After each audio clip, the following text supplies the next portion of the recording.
Class 12 chapter 6। ठीक है, अपना टॉपिक है डीएनए फिंगर प्रिंटिंग।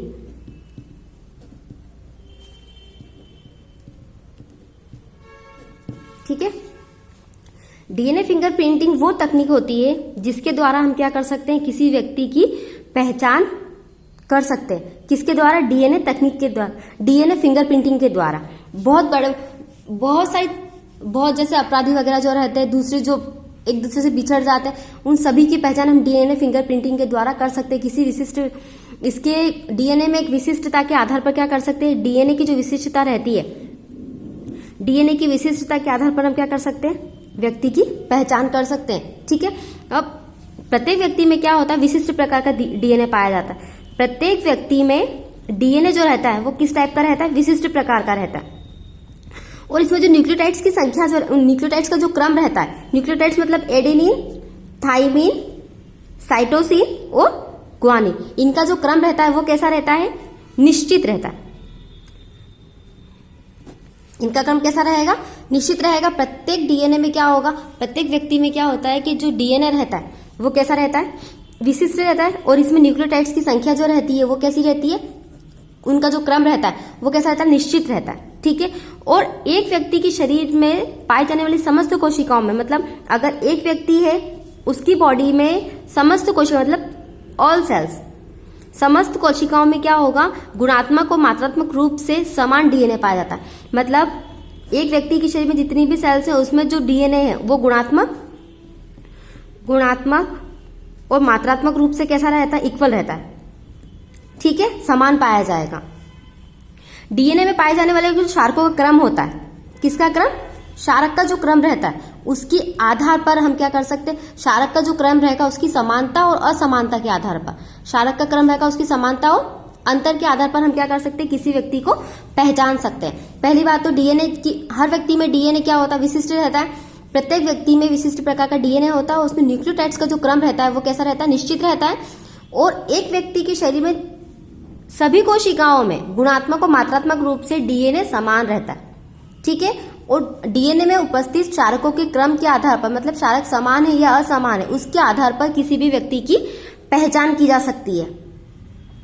अब इसकी हम डेफिनेशन अगर लिखें, इसकी डेफिनेशन बनती है, डीएनए फिंगर प्रिंटिंग को परिभाषित कीजिए। पूरा क्वेश्चन भी आता है कि तकनीकों के द्वारा इसका उपयोग और डीएनए फिंगर प्रिंटिंग की डेफिनेशन। अगर डेफिनेशन आती है तो आप क्या लिखोगे, वह तकनीक जिसके द्वारा डीएनए की विशिष्टता के आधार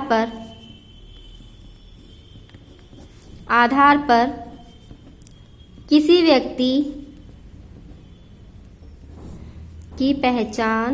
किसी व्यक्ति की पहचान की जा सकती है, की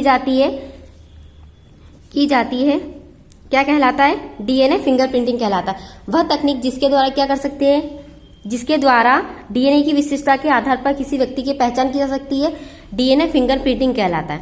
मैं एक बार फिर से, डीएनए फिंगर प्रिंटिंग वह तकनीक है जिसके द्वारा हम किसी व्यक्ति को पहचान सकते हैं, उसके बारे में जान सकते हैं, उसके पास्ट को पहचान सकते हैं। और प्रत्येक व्यक्ति में एक विशिष्ट प्रकार का डीएनए होता है, उसमें जो न्यूक्लियोटाइड्स का क्रम जो रहता है वो निश्चित रहता है। और एक व्यक्ति के शरीर में पाई जाने जितनी भी समस्त कोशिका हैं उनमें गुणात्मक और मात्रात्मक रूप से डीएनए समान होता है। लेकिन डीएनए में क्षारकों का जो क्रम रहता है उसमें समानता और असमानता के आधार पर ही हम क्या कर सकते हैं, डीएनए किसी व्यक्ति की पहचान कर सकते हैं।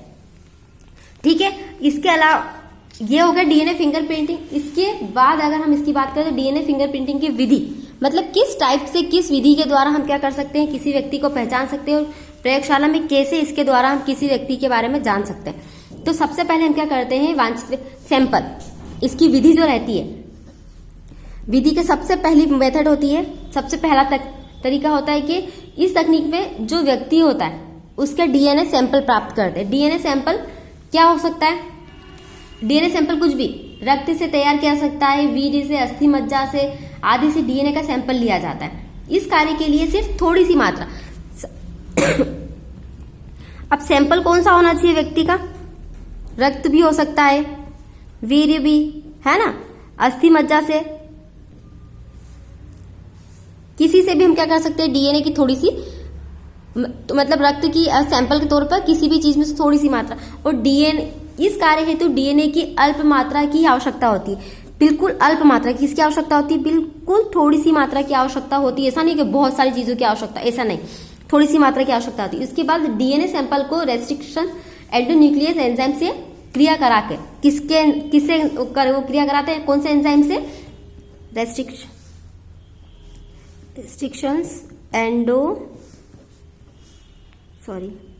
Nucleus enzyme. इसमें से जो भी हमने डीएनए की मात्रा ली उसकी क्रिया हम किस एंजाइम से कराते हैं, रेस्ट्रिक्शंस एंडोन्यूक्लियस एंजाइम से करवाते हैं। ठीक है, क्रिया करा के जेल इलेक्ट्रोफोरेसिस में डीएनए फिंगरप्रिंटिंग तैयार किया जा सकता है। इससे क्रिया कराई हमने, इससे तैयार कराने के बाद क्या करेंगे, जेल इलेक्ट्रोफोरेसिस में इसकी डीएनए फिंगरप्रिंटिंग तैयार किया जा सकता है। कहां पर, जेल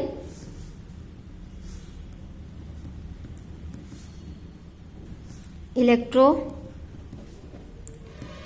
में क्या तैयार किया जाएगा, डीएनए फिंगरप्रिंट, डीएनए फिंगरप्रिंट तैयार किया जाता है। ठीक है, सबसे पहले क्या किया जाता है, इसकी विधि क्या होगी, सैंपल लेते हैं रक्त से, वीर्य से, अस्थि मज्जा से, और इसके लिए डीएनए की थोड़ी सी मात्रा की, मतलब अल्प मात्रा की आवश्यकता होती है।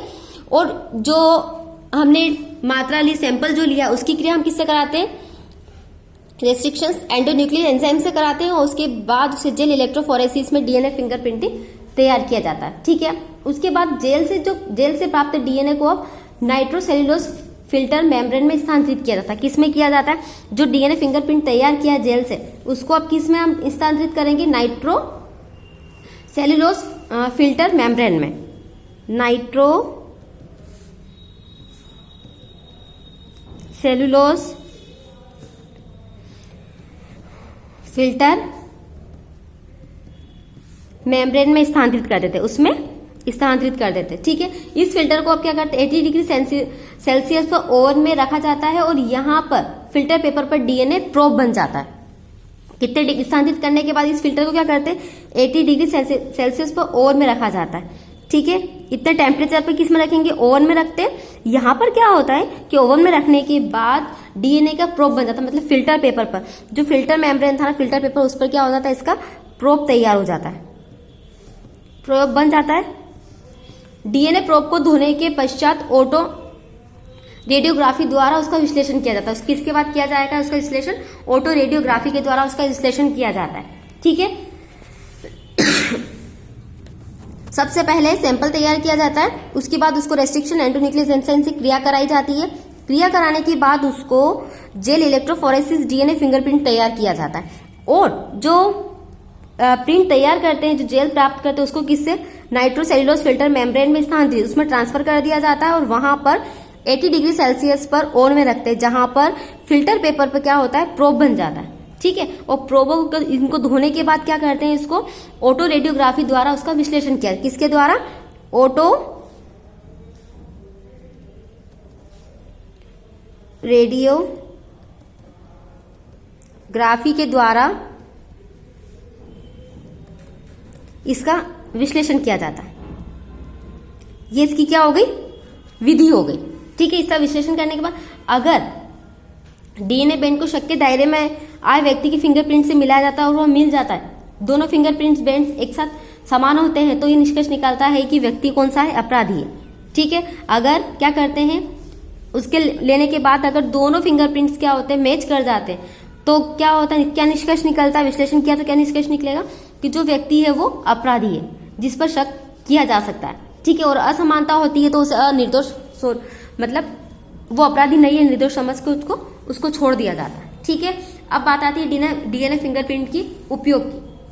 इसका उपयोग कहाँ किया जाता है, तो सबसे पहली बात कहाँ पर उपयोग होगा इसका, कहाँ कर सकते हैं इसका उपयोग हम, इसका उपयोग प्रयोगशाला में, फोरेंसिक लैब में, कानूनी समस्याओं के समाधान में, है ना, बहुत कहाँ पर, कानूनी समस्या के समाधान में कर सकते हैं। ठीक है, डीएनए फिंगरप्रिंटिंग के द्वारा हम क्या कर सकते हैं, किसी भी व्यक्ति पर जैसे कोई आरोप लगाता है कि ये इस बच्चे का बाप है, या पेरेंट्स एक दूसरे पर इल्जाम लगाते हैं तो उसकी पहचान भी की जा सकती है। किसी व्यक्ति के, जैसे इसके द्वारा हम क्या कर सकते हैं, एक दूसरे व्यक्ति के आनुवंशिकी संबंधों का पता लगा सकते हैं। किसका? आनुवंशिकी संबंधों का पता लगा सकते हैं। सबसे पहले तो कानूनी रूप से, दूसरा आनुवंशिकी रूप से संबंध बता सकते हैं, ठीक है। और तीसरा ल्यूकेमिया आदि रोगों से ग्रसित लोगों की पहचान उपचार में सहायक होता है। किसके द्वारा? ल्यूकेमिया आदि रोगों से। ल्यूकेमिया क्या होता है? ल्यूकेमिया को ब्लड कैंसर भी बोलते हैं। ल्यूकेमिया आदि रोगों से ग्रसित लोगों की पहचान के लिए भी किया जा सकता है। बहुत सारे ऐसे काम है जो फिंगर प्रिंटिंग के द्वारा आसानी से हम सॉल्व कर सकते हैं। बहुत सारी परेशानियों का समाधान हम फिंगर प्रिंटिंग के द्वारा कर सकते हैं, ठीक है। ये मोस्ट आईएमपी क्वेश्चन है। पूरा क्वेश्चन बनता है डीएनए फिंगर प्रिंटिंग किसे कहते हैं, डीएनए फिंगर प्रिंट की विधि और इसके उपयोग लिखिए, ये क्वेश्चन बनता है, ठीक है।